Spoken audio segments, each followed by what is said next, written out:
So you're a developer or maybe a designer and you've got your first job and you need to make a quote because you've landed a cool gig where you're building maybe a website or a logo or an app. But what do you do? How do you figure out how much you should price this? And how do you figure out what the client will accept? It's not easy, and it's something that I've had to struggle with, especially when I was starting out. So in today's video, I want to talk about creating quotes when you're in development and design and how to figure out what you should price the work at, because I know that it's one of those things that can make and break you, especially when you're starting out. And even when you're growing and you're doing larger jobs, you want to be able to create work that is amazing, but you also want to make sure that you're fed and you've got a roof under your head. So how do you do quotes? And how do you figure out how much to price them at the same time?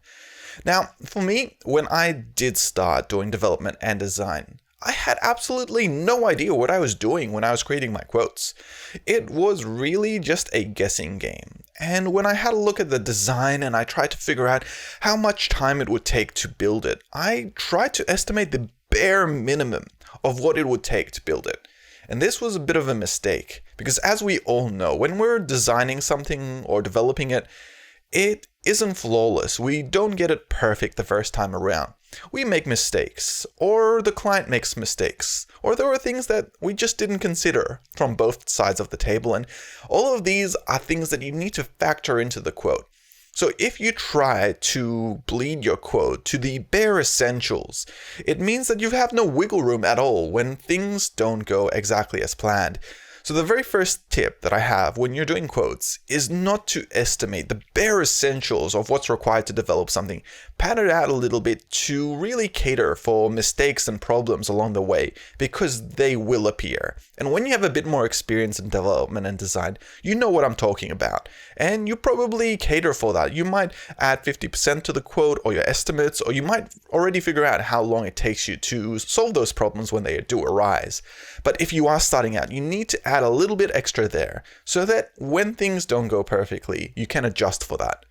The second thing that's really important when you're creating quotes, I think, is that you don't provide a single quote, because you're really blocking yourself into a single line or item or number.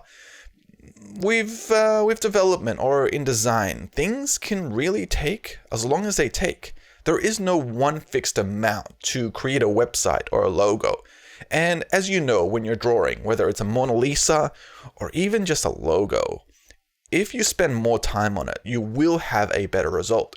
And the client might not know this, so it's really good to be able to provide multiple options when you're doing your quote. This might mean you might provide multiple quotes, and each one might have different information on there. But just like a car, you can buy one for $1,000 or $5,000 or $50,000, and what you're going to get is a different result. You're still going to get a car at the end of the day, but it's going to be of a different quality. And that's what you want to do in your quote. You want to provide at least 3 different quotes at 3 different numbers, where you might have the bare essentials in the first quote for a very low price. The second might be that best sort of best choice, where it's giving you all the fundamentals that you need with a little bit of growth or a few extra features that make it interesting, but it's affordable for the client. The third quote, it's going to be the one that those people that can afford to pay it, that want that premium, that extra level of development or design and that extra quality, they're able to pay that and they're happy to. It doesn't bother them, and they'll give you that extra bit of money. It also means that by having 3 different options, you're going to get the best available opportunity to get that quote approved. If someone only has a small budget, they'll be able to go for a smaller option. Whereas if you only provided a single quote at a single price and it wasn't in their affordable range, they'll just say no to you, or they'll say that it's out of their current budget. And then that's it. You might have to go back to the drawing board, or you might have to even compromise on what you're providing, and that never looks good from a point of view from the client. The next thing I think is really important is the fact that when you're creating quotes, you want to be able to really have as much information in there as humanly possible. This means that if you've got a line item to create a website, you don't simply write in website X amount of dollars. You specifically say what you're building in there. If the client wants a homepage and a contact us page, write that into the quote. Because later, if the scope changes, if the client decides that they want a blog and a features page and a pricing page and e-commerce, you are going to be able to go back and say, yes, I can do this, but it'll cost a little bit extra. If in your quote you just say that you're delivering a website and you're not specific on these things, then the client will maybe expect you to just add it on. Maybe they think it's easy. There might be a number of things, and this has actually happened to me personally many times before, where a client just expects that if they're getting a website, they get everything. And this is where you have to set those expectations right from the beginning when you're creating your quote, to make sure that you're defining exactly what it is that you're delivering on. Once you do this, the expectations are set for both parties. The other aspect to this is that it's really important to also sometimes write what you are not going to be providing as part of the delivery.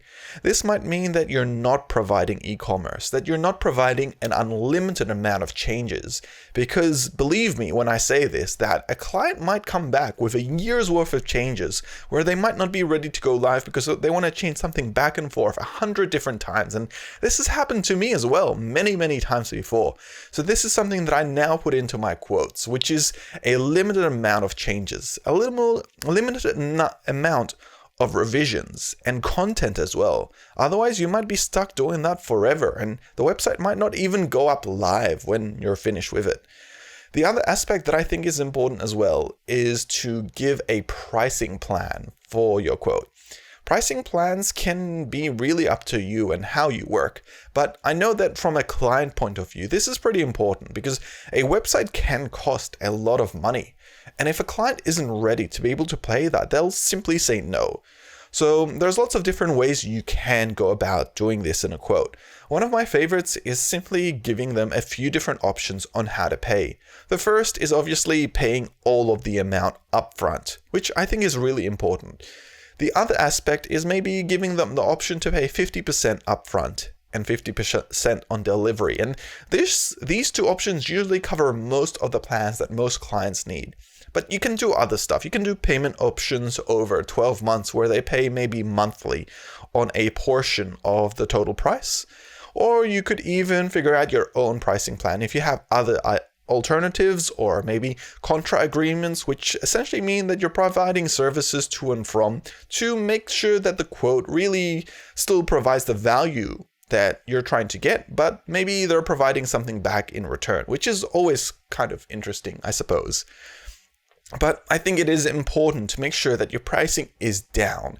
And when I say down, I mean you're defining it with a date so that you know when it is expected to be paid, and there's an overdue term or condition in there as well, so that if or when the client forgets to pay or hasn't had time to pay, there will be consequences. Because without those consequences, then the client might just put off the payment until they're happy with it, and that could be at any time. And you don't want to fall into that trap either. You want to make sure that you get paid for all the work you do, because otherwise you might end up doing all this work and never get paid, and that would suck. I know it has for me when it happened, and I just don't want you guys to fall into that same trap.